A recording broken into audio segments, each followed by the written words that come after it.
Good morning, afternoon, or evening. Intro to African American Studies. My name is Dr. Frehiwot, and I am going to be instructor this semester. So I thought each week I'm going to try to do a quick 10 to 15-minute lecture about the material to give you a different perspective about what's happening, as well as to make you think about some sort of key pieces that may or may not be in the reading and or the videos. So this week we're continuing our conversation about slavery, and talking a little bit about sort of the evolution of the transatlantic slave trade, and then also the evolution of slavery in America. And so what I wanted to do is just kind of walk us back a couple of years to really discuss what was the purpose of the slave trade and slavery in general. Oftentimes we think that, this is an issue about race, right? And this is an issue of people of European descent systematically oppressing people of African descent because they believe that people of African descent were less intelligent or needed some level of civilization. And while that may be part of the conversation, really the primary purpose of the transatlantic slave trade and even the Arab Islamic slave trade and slavery in the U.S. and around the world is really an economic issue, right? The New World, i.e. America, had been ultimately conquered by these people who came over from Britain primarily. And these individuals were definitely, the lumpen proletariat. Ultimately, these were people who, were not necessarily the highest levels of society in Britain. And there may be some debate about that. But what's more important is that they began to set up a colony in America. And what they needed free labor. They needed labor in order to make this economy economically viable, right? Because they were still then connected to the British Crown. And so what they did was they initially started to use indigenous people or Native American individuals in America as slaves to work the land and work the slave plantations. Unfortunately, two things happened. One, the indigenous people were ultimately wiped out by disease, as well as the fact that the indigenous people, this was their land. And so what they did was they were able to really sort of escape. And so they, knew the terrain. And so it was much more difficult to actually control individuals in their own land. And so they realized that once, indigenous people were ultimately wiped out, they had to find another crop of individuals to actually bring to work for free. And of course, Europe had some conversations, had some interactions with Africa in the past. And so they went to really barter for, in their words, ultimately to buy human capital from the African continent, primarily West Africa, for the transatlantic slave trade, to then transition them to the Americas, to the Caribbean, to Brazil, to various different parts of Latin America, to really be free labor. And so as we are aware, many African people were marched from the interior of the African continent as well as from the exterior, and they ultimately came to what we call slave castles. And those slave castles are in places like Ghana, like Sierra Leone, like Liberia, where they ultimately would hold people for months until they had enough enslaved Africans to put on the slave ships and then take the 3-month middle passage journey to the New World. And they call it the transatlantic slave trade because really it went from, Africa in some cases to the Caribbean to America, or Africa to America to the Caribbean, or in different places, Africa, Brazil, America, etc. So there was really like this transatlantic. They were going around the Atlantic, sort of buying and selling slaves. Something that's interesting about the transatlantic slave trade and even the Middle Passage is that, of course, we know, not all Africans made it across the Middle Passage. And so what that did was ultimately, there was a couple things that happened, that obviously reduced the cargo, which meant that they had to sort of steal the strongest Africans on the African continent in order to make sure that they could survive the Middle Passage. Women were, indiscriminately raped by slave masters, by the captors on the boat. And so you had a situation where women would sort of leave the African continent, and not be impregnated. And by the time they got to the shores of America or Brazil or other places, they were then impregnated by the captors' children. The captors, the slave masters, are the boat captors, excuse me. That of course caused sort of controversy at best, and it was a very psychologically, mentally, and physically brutal trip. If you see some of the pictures, you can see that enslaved Africans were head to foot.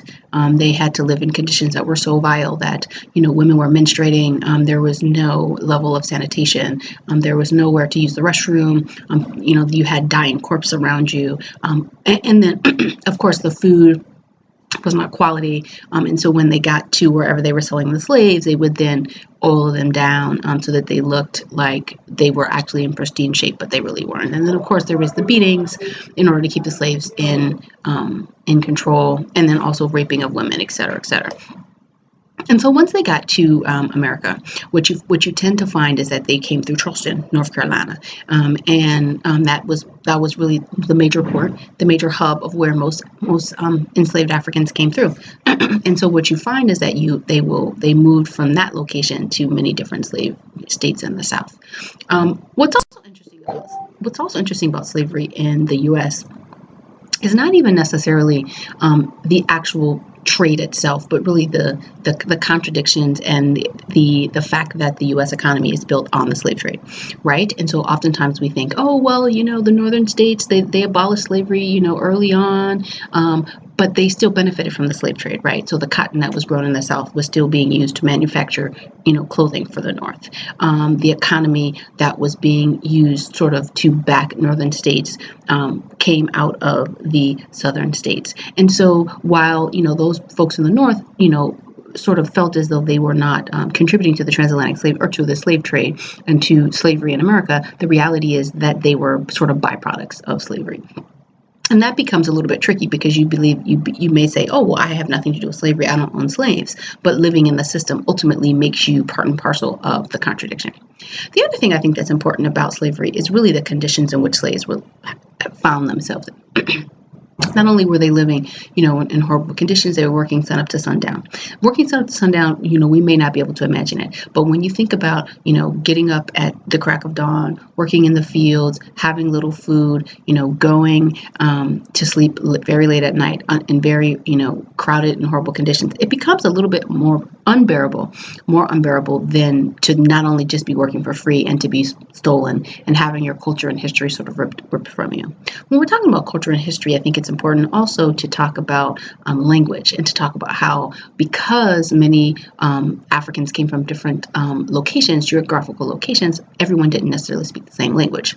And so and that was a little bit strategic because then they had to communicate using English, which meant that ultimately part of their history and culture was then lost when that language was lost. And so that in itself is why you may even find that some people may say, oh, well, Africans in the U.S., they don't necessarily have African culture. It's not necessarily true, but sort of losing that language oftentimes detaches you from your history and your culture. And then I think the other piece that's significant and important is really, and we'll talk about this a little later, but is really the role, the sort of gender roles in the slave system, right? And the way that men were treated and emasculated from being sort of having any type of power relationship, particularly African men, a positive power relationship to the system. Obviously, they had a negative power relationship. They were property, right? No better than sort of a cow or a car or whatever the case may be. And then I think the role of women and their inability to sort of have the power to control their bodies also negatively impacted the gender roles in society. And then finally, I think the roles of children and elders is very significant because, elders, they were ultimately they were sort of a burden to the system, right? And because they had sort of outlived their usefulness as slaves. Because as slaves, you really need to be making your master money.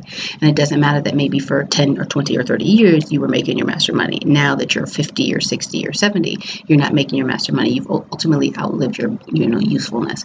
And then, of course, children, they've not come into their usefulness, but they ultimately are a burden, quote unquote, burden on slave masters.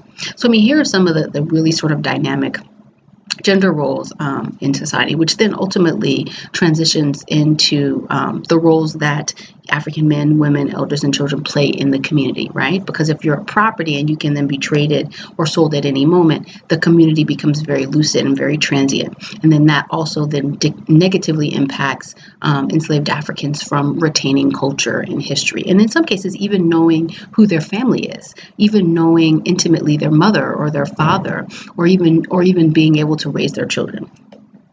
Another key piece I think that we want to talk about around slavery is the power dynamic between the slave master, the slaves, and then also sort of some of the intermediaries. When you think about slavery, you think about, okay, slaves and then slave masters, but there were all of these different sort of sets of people that connected to the hegemonic power structure, right? And so the slave master, you think, oh, was the epitome of slavery, but it wasn't. He generally wasn't, because he was part of a larger puzzle, because the slave system, which ultimately drove the economy in America, in many places in the Caribbean and other places, he was just ultimately a piece in the wheel. And so because he would then sell his cotton or his sugar cane or whatever, his tobacco, whatever he was growing, to sort of a larger entity. That in itself sort of impacts whether people's resistance to slavery.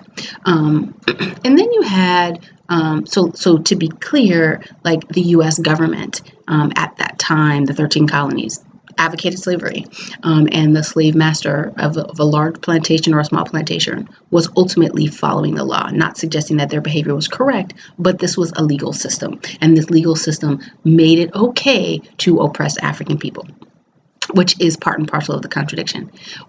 So you have sort of the system, right? So the U.S. Governmental system of the 13 colonies, and then you have sort of the manufacturers of larger corporations, right?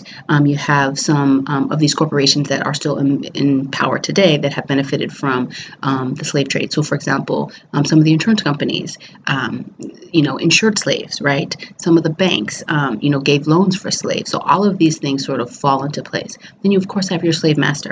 But below your slave master, you also have, levels of power. So you've got, the slave master's wife. You've got the slave master's children. You've got the slave master's sons before the slave master's daughters. You've got the overseers. You've got the slaves that their job is in the house. You've got the slaves whose job is in the field. And then you also have sort of merchants that are on the side that do work or that trade with actually the slave master or this particular plantation. And then you have the overall plantation system. And then you also have plantations being able to communicate or negotiate or trade between one another. So all of these are power dynamics during the slave system. So many people believe, well, slavery is going to negatively impact my life because I'm not going to be able to trade anymore, or we're not going to make any more money because the economy is based on slavery. So here were some of the sort of ridiculous rationale for continuing the slave trade. I think the other key important thing we talked about this week is really about how enslaved Africans used religion to not only free themselves, but we also must recognize that Western religion was imposed upon enslaved Africans. We talked about Richard Allen, who ultimately used these